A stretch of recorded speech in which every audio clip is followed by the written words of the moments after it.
Alléluia. La gloire de quelqu'un arrive. La gloire de quelqu'un arrive. La vie arrive dans la vie de quelqu'un. Il y a un nouveau monde qui arrive pour quelqu'un. Je suis venu t'annoncer ce soir qu'il y a une nouvelle lune qui va souffler sur ta vie. Amen. Nous allons adorer le Seigneur.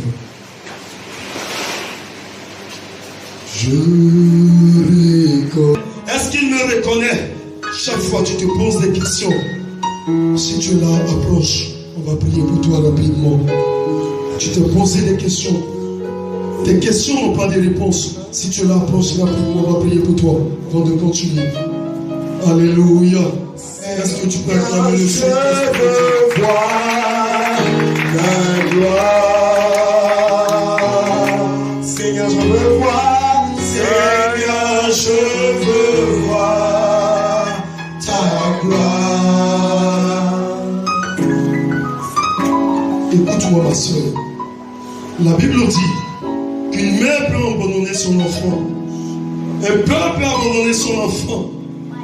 Mais le Saint-Esprit de Dieu n'abandonne pas ses enfants. Le Saint-Esprit de Dieu n'abandonne pas ses enfants. Il reconnaît qui tu es. Il dit depuis que tu étais dans le sein de ta mère, il te connaissait. Il te connaissait. Il te connaissait. Laisse simplement ton cœur ouvrir pour lui. Et tu vas voir ce qu'il va faire pour toi. Je t'annonce une nouvelle lune, ma soeur. Le Saint-Esprit va faire de grandes choses pour toi. Tes larmes qui ont coulé ne vont plus couler. Tes larmes qui ont coulé ne vont plus couler.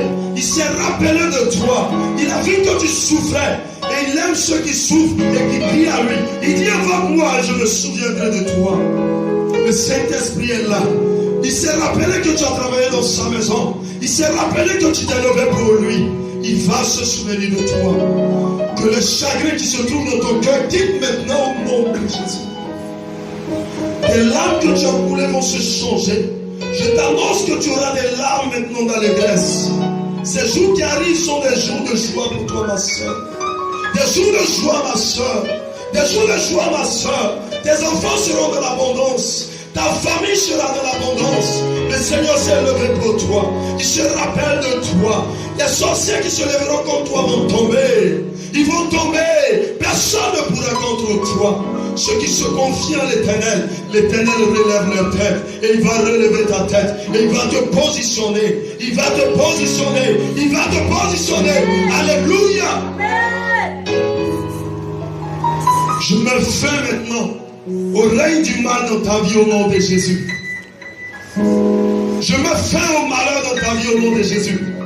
La souffrance profère maintenant ce soir. La souffrance profère ce soir. Tout ce qui t'empêchait de servir le Seigneur tombe ce soir. Au pied de la croix. Au pied de la croix. Il a dit c'est dans l'assemblée des saints que je dépose ma bénédiction. Le Seigneur est là pour toi ce soir. Tes nuits ne seront plus agitées. Écoute-moi très bien. Tes nuits ne seront plus agitées. Le Saint-Esprit est avec toi. Il a libéré pour toi une onction de joie. Une onction de joie. Attache-toi à lui. Fais-lui confiance. Mets ta confiance en lui. Mets ta confiance en lui. Tu doutes souvent. Ne doute pas, ma soeur. Le Seigneur n'aime pas qu'on doute. Donne-lui la main. Il va t'attraper. Fais de lui comme un enfant. Fais comme si tu étais un enfant. Et il va te conduire. Alléluia. Alléluia. Acclame le Seigneur. Acclame le Seigneur.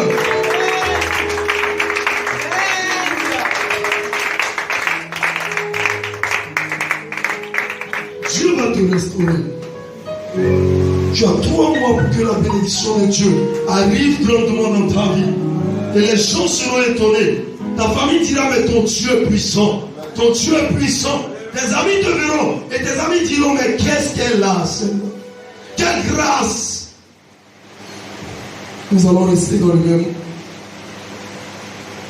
élan et nous allons prendre notre Bible dans le livre de Genèse au chapitre 27. Genèse chapitre 27. Genèse chapitre 27. On va aller rapidement. Normalement, c'est tout le chapitre, mais je vais lire 2-3 versets et on va continuer. Je lis la parole de Dieu.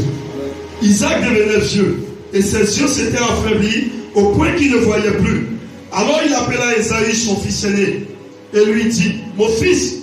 Il lui répondit, me voici. Isaac dit, voici donc je suis vieux. Je ne connais plus le jour de ma mort. Maintenant donc, je te prie, prends tes armes, ton carquois et ton arc. Va dans les champs et chasse-moi du gibier. Fais-moi un mets comme j'aime et apporte-le-moi à manger, afin que mon âme te bénisse avant que je meure. Je vais directement au verset 46. Rebecca dit à Isaac, je suis dégoûté de la vie à cause des filles de Heth. Si Jacob prend une femme comme celle-ci, parmi les filles de Heth, parmi les filles du pays, à quoi me sert la vie? Que la parole de Dieu soit bénie. Seigneur, nous voici encore rassemblés. Nous croyons, Seigneur, que c'est dans ta parole que se trouve la vie Zoé, la vie en abondance, la vie qui rajeunit, la vie qui transforme, la vie qui guérit, Seigneur. Ce soir, nous voici, Père. Transforme-nous au travers de ta parole. Transforme-nous au travers de ta parole. Donne-nous de nous appuyer sur ta parole et que cette parole nous sorte d'ici, restaurée au nom de Jésus. Que lorsqu'on va sortir, Père, que notre visage soit comme le visage de Moïse à la descente de la montagne, Seigneur. Merci, Père, parce que ton esprit nous envahit et nous conduit dans la vérité. Au nom de Jésus, Amen. Acclame le Seigneur Jésus et assieds-toi dans le lieu céleste. Je suis content d'être devant de toi. Dis Amen avec moi. Toi aussi, je sais que tu es content d'être là. Dis Amen. Amen. Ce soir, nous allons parler d'un thème très très important pour les enfants de Dieu. Alléluia. Alléluia. Un thème très très important pour les enfants de Dieu. Et ce thème-là fatigue beaucoup d'enfants de Dieu. Ce caractère fatigue beaucoup les enfants de Dieu. Aujourd'hui, on ne reconnaît plus les chrétiens. Aujourd'hui, on ne peut plus voir les enfants de Dieu. Aujourd'hui, on ne peut plus voir un enfant de Dieu qui a plongé réellement dans la vie de Dieu, qui a plongé dans la vie de Christ.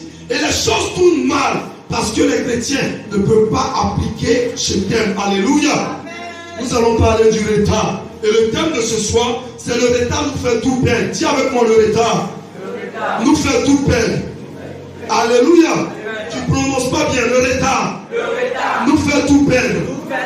Alléluia. Alléluia. Amen. Le retard te fait perdre beaucoup de choses, mon frère. Le retard dans la vie spirituelle te fait perdre beaucoup de choses, ma soeur. Dans la vie avec Christ, ce n'est pas le retard.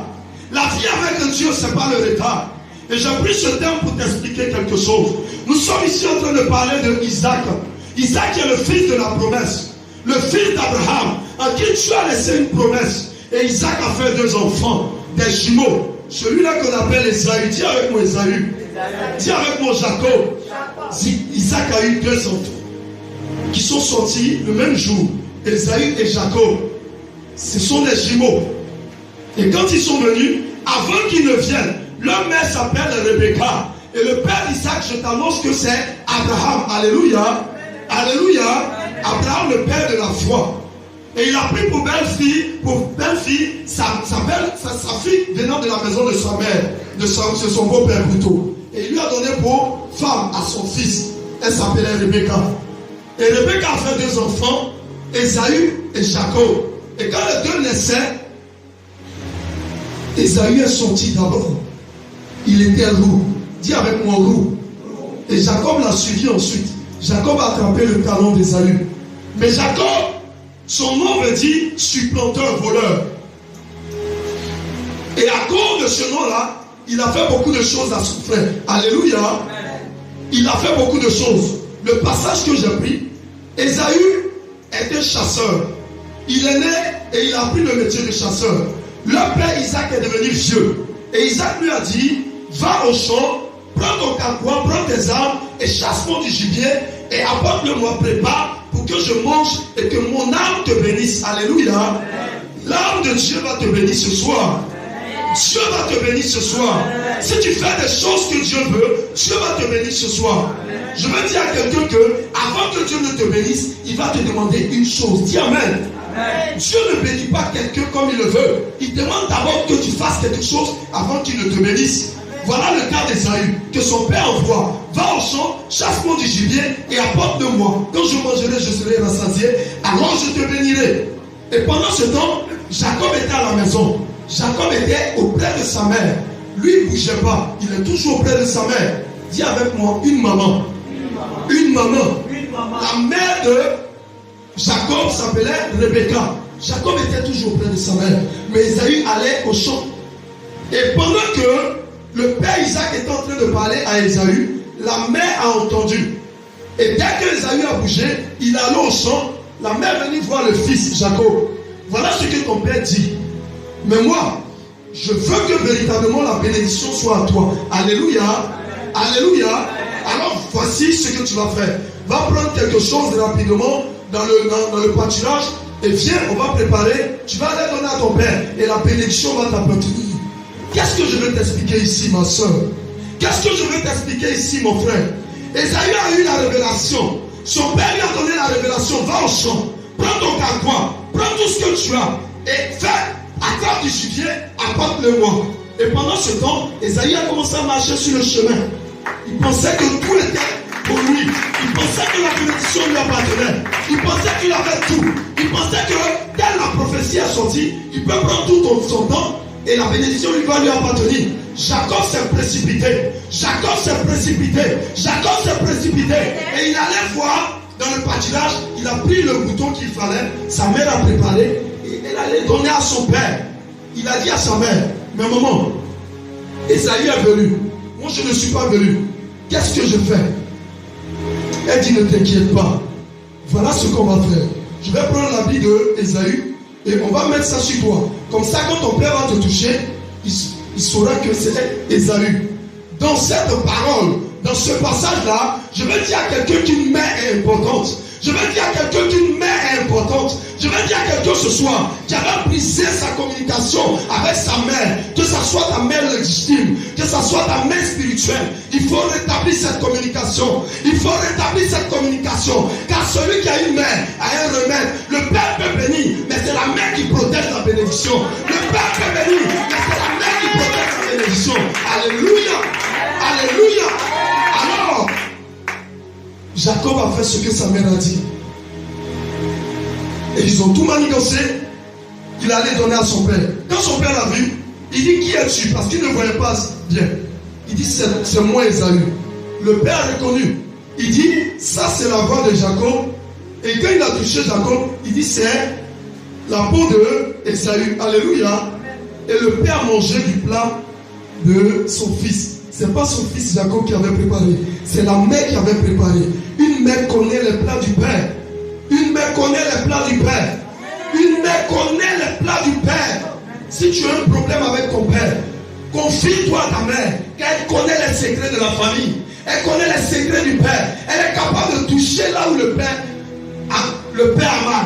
Elle connaît là où elle peut toucher. Et le père sera tranquille dans son âme. Alléluia. Alléluia. Alors, le père a mangé et il a béni son fils Jacob. C'était pas Jacob. C'était pas Esaü, c'était Jacob. Il a béni. Et dès qu'il a fini de bénir, Jacob est parti. Esaü, pendant sur le chemin, il marchait. Mon père va me bénir. Mon père va me bénir. J'ai la bénédiction. J'ai tout ce qu'il faut dans ce monde. Mon père va me bénir. Et il a pris tout son temps. Il est venu. Le père a déjà lancé les paroles de bénédiction à son fils Jacob. C'est fini. Il vient, il prépare, il se va donner à son père. Son père dit, qui es-tu? Alléluia. Qui es-tu? Il dit, c'est moi Esaü. Le père dit, j'ai déjà donné. J'ai déjà donné la bénédiction. J'ai déjà béni quelqu'un qui s'est fait passer pour toi. Le retard a fait perdre Esaü. Le retard a conduit Esaü à l'enfer. Le retard a conduit Esaü dans une transformation de sa vie négativement. Le retard a malmené Esaü. Le retard a détruit la destinée d'Esaü. Parce que par la suite, tu vas comprendre que Esaü était obligé de se soumettre à son fils, à son frère Jacob. Esaü était obligé de se mettre en part de son frère Jacob. Pourquoi? Parce que le père a déjà béni Jacob. Je veux dire à quelqu'un ce soir, qu'est-ce que tu fais dans la maison de Dieu? Qu'est-ce que tu fais dans la maison de Dieu? Les cultes, les soirs sont à quelle heure? 18h30. À quelle heure est-ce que tu viens? quelle heure est-ce que tu viens? À quelle heure est-ce que tu viens? Ce que tu ne sais pas, une prophétie peut être donnée. Une prophétie peut être donnée. Mais celui qui se tient dans la maison de Dieu, celui-là, il peut prendre la bénédiction. Et toi qui as reçu la prophétie, tu n'auras pas la bénédiction. Pourquoi? Parce que tu es en retard dans la maison de Dieu. Tu viens en retard dans la maison de Dieu. Ce n'est pas normal que les enfants de Dieu soient en retard. Et tous les jours, tu chasses les sorciers. Tous les jours, tu chasses les sorciers. Le vrai sorcier, c'est toi. Parce que tu es en retard dans la maison de Dieu. Dieu n'aime pas les gens qui sont en retard. Si tu es en retard, mon frère, tu es en retard, ma soeur, Dieu ne te donnera rien. Dieu ne te donnera rien. Tu es en retard partout. Dans la délivrance, tu es en retard. Dans l'intercession, tu es en retard. Dans les choses de Dieu, tu es en retard. Mais Dieu t'attend pour élever ce monde. Dieu attend cela pour élever ta famille. Mais tu es en retard partout. Ça fait combien de temps tu es dans cette église? Un chrétien, ça s'élève. Chaque année, on doit voir une gloire en gloire. Chaque année, on doit voir que tu prospères. Quand on te regarde et puis on regarde le pain, il n'y a pas de différence. Il n'y a pas de différence. Parce que tu es en retard. Souvent même tu as peur de passer devant les païens. Pourquoi? Parce que quand tu regardes ta vie et puis tu regardes leur vie, pour eux-mêmes est mieux que pour toi. Comment tu peux t'appeler chrétien et pendant ce temps tu es en retard? Toutes les fois que tu vas venir à l'état de la maison de Dieu, Dieu te regarde. Les anges ils sont là. Toutes les fois avant, 1 heure avant le culte. Quand est-ce que tu vas te lever pour venir intercéder? Quand est-ce que tu vas te lever pour venir chanter pour Dieu? Est-ce que tu connais la gloire qui se trouve dans les chants? Tu connais la gloire qui se trouve dans la louange? David pouvait louer Dieu. David pouvait chanter Dieu. David pouvait lever la voix pour dire à Dieu, Seigneur, je me déshabille. Parce que je sais que dans les chants, il y a beaucoup de choses qui peuvent m'être données. Frère, tu ne t'es pas encore levé. Tu es en retard partout. Dans le monde, tu es en retard. Dans Dieu, tu es en retard. Ce n'est pas normal. Touche ton voisin, dis-lui, ce n'est pas normal. Ça fait combien d'années que tu es à l'église? Combien d'années tu es à l'église? Nous sommes faits pour faire des disciples. Nous sommes faits pour faire des disciples. Combien de personnes tu as tirées de la maison de Dieu? Tu es en retard partout dans l'évangélisation. Tous les jours, tu es bien habillé. Tu t'assois dans la maison de Dieu. Mais ta vie en retard. Le mariage n'est pas pour toi parce que tu es en retard. Le célibat est en train de te ronger. Le célibat est en train de te ronger. Pendant que les païens se marient à longueur de journée à la mairie. Toi, tu es là, tu es chrétien, tu n'es pas marié. Ce n'est pas normal. Pendant que les païens sont en train d'avancer, en ayant beaucoup de milliards, toi tu es là, tu n'as même pas des centaines de mille. Quelle pauvreté spirituelle. C'est le retard qui te met dans cette situation. Le retard d'Ésaü, c'est ce qui t'a contaminé. Si tu es en retard dans la maison de Dieu, ton père c'est Ésaü. Ton père c'est Ésaü. Ton père c'est Ésaü. Tu dois te lever maintenant. Parce que tu attends des gens pour leur donner des bénédictions. Mais il ne fait pas que tu sois en retard dans la maison de Dieu. Amen. Alléluia. Amen. Alléluia. Amen. Chrétien d'aujourd'hui, tu as chassé les démons. Beaucoup. Sorciers. Mais aujourd'hui, tu vas chasser l'esprit du retard. Tu vas chasser l'esprit du retard. Je te dis à d'emblée qu'il y a une gloire qui arrive sur ta vie. Il y a une gloire qui arrive sur ta vie. Il y a une gloire qui arrive sur ta vie. Si tu pouvais imaginer cette gloire, si tu pouvais emmagasiner cette gloire, si tu pouvais voir l'envergure de cette gloire, tous les jours tu allais te précipiter dans la maison de Dieu. Tu dis que tu es serviteur de Dieu, mais tu n'es pas prêt pour faire la délivrance. Tu n'es pas prêt pour être dans la maison de Dieu. Tu préfères les choses de ce monde et tu laisses la maison de Dieu. Qui n'a qu'à venir servir et toi tu vas rester à la maison. Qui n'a qu'à venir servir pour les autres et toi tu vas rester à la maison. Lève-toi mon frère, lève-toi ma soeur et Dieu va se lever pour toi. Dieu va bénir les gens, mais les retards vont contaminer ta vie. À l'école tu as un retard. Regarde comment les choses avancent dans ce monde. Aujourd'hui, dès que tu nais, dès que tu grandis, tu meurs. On ne dit plus assez. De 900 ans, aujourd'hui on ne peut même pas atteindre 120 ans. On ne peut même pas atteindre 100 ans. On est en état dans tout. Quel est ce Dieu-là qui est en retard? Notre Dieu n'est pas un Dieu de retard. Notre Dieu n'est pas un Dieu de retard. Chrétiens, réveillez-vous. Réveillez-vous. Réveillez-vous. Réveillez-vous. Réveillez-vous. Précipite-toi dans la maison de Dieu. Viens toujours à l'aide, tu verras. ce que Dieu va faire pour toi. Il y a des gens qui t'attendent dans ta famille. Ils t'attendent. En 6 mois, on doit voir la gloire de Dieu sur ta vie. En 2 ans, on doit voir la gloire de Dieu sur ta vie. Tu t'es donné à Christ ou bien tu t'es donné à un féticheur? Tu t'es donné à Christ ou bien tu t'es donné à un marabout? Notre Dieu n'est pas un marabout. Notre Dieu n'est pas un féticheur. Mais je viens te dire ce soir qu'il est au-dessus du maraboutage. Il est au-dessus du fétichisme. Celui qui met sa confiance en Christ, celui-là il est au-dessus du maraboutage. Alléluia. Après ce message, en 3 mois, quelque chose de bon doit t'arriver. Après ce message, en 6 mois, tu dois avoir des véhicules. Nous sommes de ceux qui croyons véritablement qu'un chrétien ne doit pas être pauvre. Lors d'une évangélisation, il y a un frère qui me disait comme ça, Christ n'était pas pauvre. Je dis, toi tu ne connais pas la parole de Dieu. Non, Jésus n'était pas pauvre. Si Jésus était pauvre, comment il faisait puis nourrissait 5000 personnes? Si Jésus était pauvre, comment il faisait puis nourrissait 4000 personnes? Jésus n'était pas pauvre. Si tu dois t'appeler à Jésus, alors toi aussi tu seras riche. Il ne sera pas pauvre afin que nous soyons riches. Si tu ne connais pas cette valeur, tu vas rester là et tu vas tuer à l'église. Les bancs de l'église, tu vas les chauffer jusqu'à ta mort. Jésus. Chaque chrétien, ça fait combien d'années? Ça fait combien d'années? C'est les païens qui roulent dans les Toyota, les derniers Toyota, les Mercedes. Comment je vois ça, ça me fait mal. Comment je vois ça, ça me fait mal. Nous aussi, on doit nous suivre. Nous aussi, la montagne doit nous accompagner. La présidente doit s'exprimer devant nous. La présidente doit s'exprimer devant nous. Avant, c'est l'exemple de Dieu qui positionnait la présidente. Aujourd'hui, on n'a plus maintenant, comment on appelle? On ne peut plus maintenant, comment je peux appeler ça? On n'a plus le respect pour les hommes de Dieu. Ah oui. Où sommes-nous? Où sommes-nous? Cette génération-là, elle doit relever le défi. Elle doit relever le défi. En tout cas, moi, ma génération, c'est moi qui positionnera les présidents qui vont venir. Si tu es dans ce même cas avec moi, attends le Seigneur.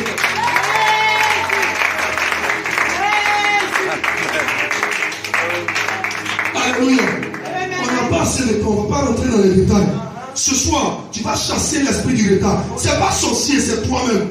C'est pas sorcier, c'est toi-même. Tu es à la maison, tu sais qu'il y a culte à 18h30. Tu sais que dimanche, il y a culte à 7h30. Tu ne sais pas c'est quelle bénédiction qui est dans la maison de Dieu. Si Dieu t'ouvrait les yeux et te montrait véritablement ce qui est déposé ici. Regarde à gauche là-bas, c'est beaucoup de mariages qui sont là-bas. Regarde de l'autre côté, c'est beaucoup d'argent qui sont là-bas. Je ne sais pas qu'est-ce que tu veux, mais viens à l'heure, viens intercéder et tu verras ce que Dieu va faire pour toi.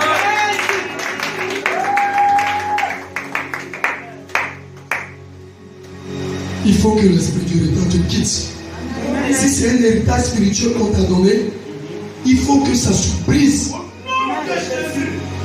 Il faut que ça se brise. Tu n'es pas loin de l'église, mais c'est toi qui viens à la dernière heure. Fais attention.